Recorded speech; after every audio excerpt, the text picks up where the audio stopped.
You aren't sleeping on a sidewalk. That would bring shame to the neighborhood. In Japan, being homeless doesn't mean being loud. It means becoming a ghost. You spend your nights in a 2,000 yen booth, high-speed internet, a soft chair, zero privacy. You are part of the Net Cafe Refugees, a hidden class of thousands who work full-time jobs by day and disappear into a neon box by night. If you lose your cubicle, you move to the blue tents, the most organized homeless villages on Earth. Today, we're outlining your life through every rank of Japan's invisible society, from the cyber cafe to the secret parks. This is how you survive when society pretends you don't exist. Level 1. The Net Cafe Refugee. You used to be a salaryman. You had a desk, a title, a commute. Then the company restructured. Suddenly, you were a loose end. In Japan, losing your job isn't just a financial hit. It's a social execution. You can't tell your wife, you can't tell your parents. So, you leave the house every morning in your suit, briefcase in hand. You go to the library. When the sun sets, you don't go home. You go to the cyber cafe. This is your first stop on the ladder. A metal box barely bigger than your body, like a sailor's bunk in the middle of the Pacific. For $15 a night, you get a booth, a computer, a shower down the hall. You are an invisible associate.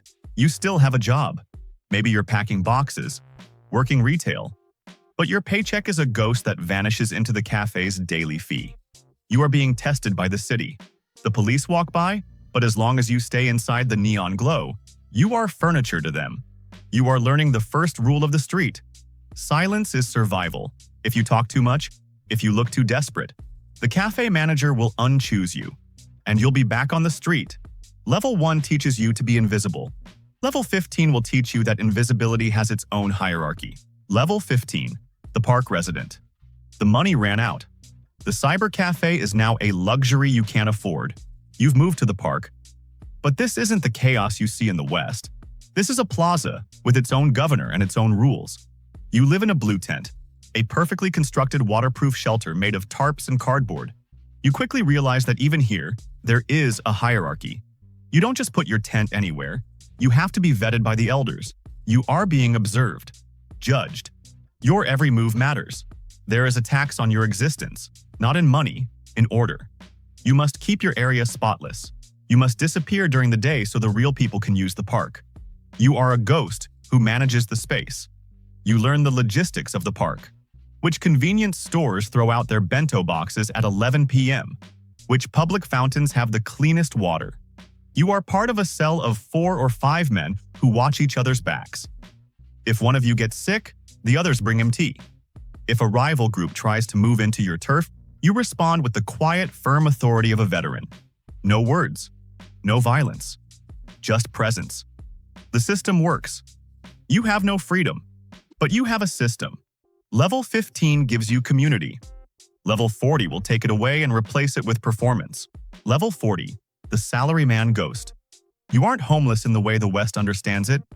You are a Johatsu, one of the thousands who evaporated from their old lives because the shame of losing a job was heavier than the weight of sleeping on a bench. Every morning you perform a ritual, you go to a public restroom, wash your face, put on a crisp white shirt and a dark suit. You are a predator in a suit. But the only thing you're hunting is your own dignity. You sit on a park bench with your briefcase, reading a newspaper you found in the trash.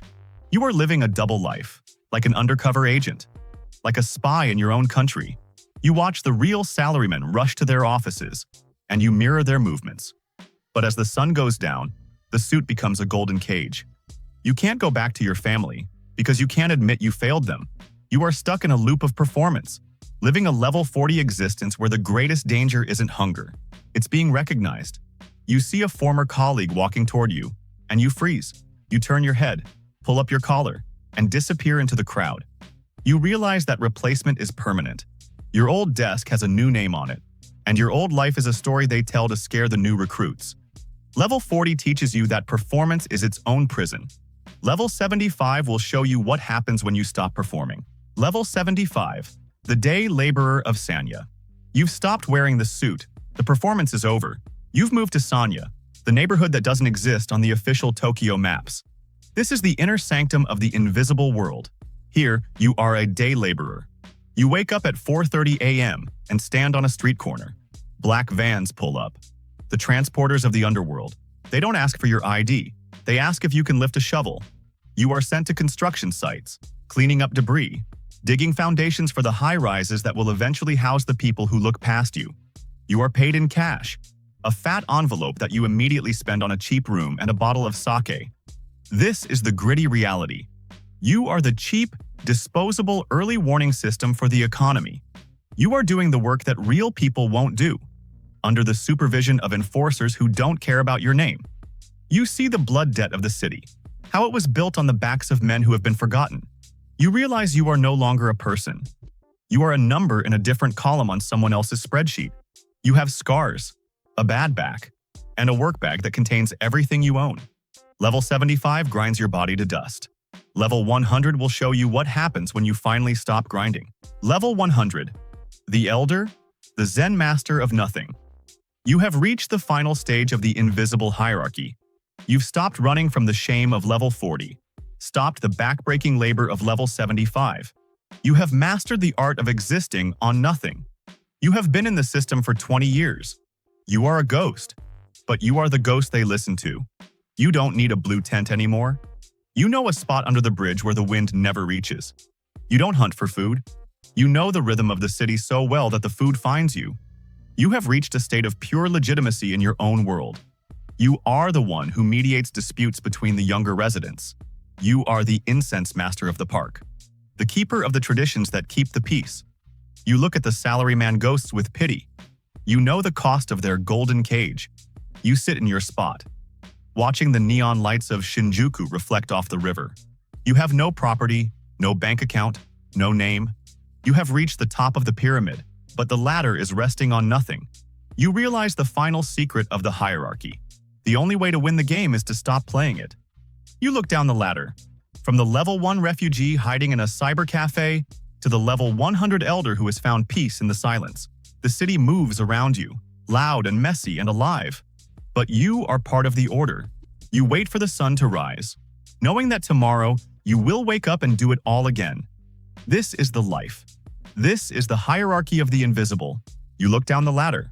At the bottom, a new recruit stands outside a cyber cafe. His suit is still crisp.